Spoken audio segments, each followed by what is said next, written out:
So Justin has 4 chapters that are relevant to the study of worship in the ancient church. I mean, the whole book's relevant, but 4 that particularly focus on worship customs in the ancient church. And those are chapters 61, 65, 66, and 67 of the First Apology. Justin gives us 2 separate accounts of a worship service. The first account is one that follows the baptism of a convert to Christianity. And then the second account he gives us describes the ordinary Sunday services.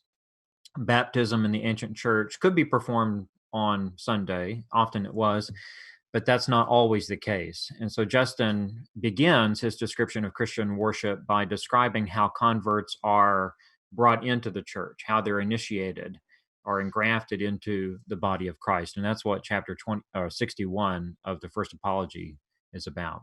So, chapter 61, Christian baptism, Justin Martyr here. I will also relate the manner in which we dedicated ourselves to God when we had been made new through Christ. Lest, if we omit this, we seem to be unfair in the explanation we are making.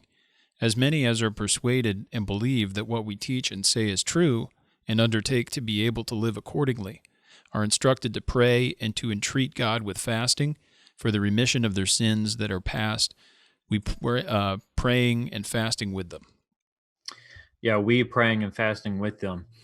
So here you can see that when someone hears the gospel and is convinced of its truth, believes the gospel, and wants to join the church, there's a process that person goes through in which he is initiated, a process of initiation that includes several things. It includes instructions. He's instructed to do certain things, to pray and to entreat God with fasting, etc.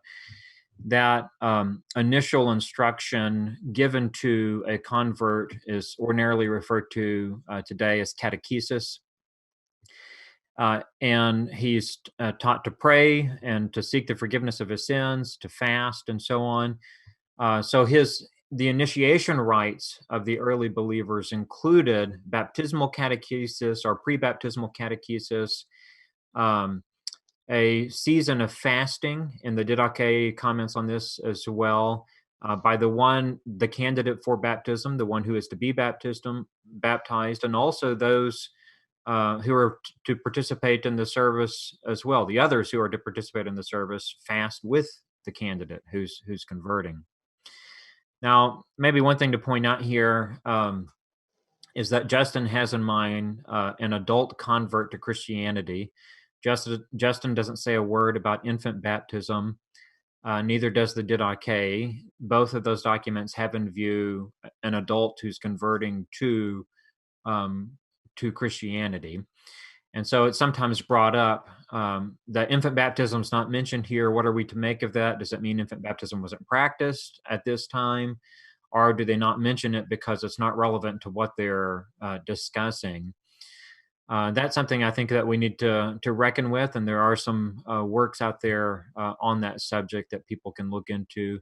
And I didn't argue this in my dissertation on the Didache, but I think you can make a case for the Didache that whenever an adult converts to Christianity, it presupposes that the whole household is becoming Christian, because the responsibilities of the parents for raising their children in the Christian faith are laid out in the Didache, just like they are in the New Testament. So it presupposes that the household is converting to this religion.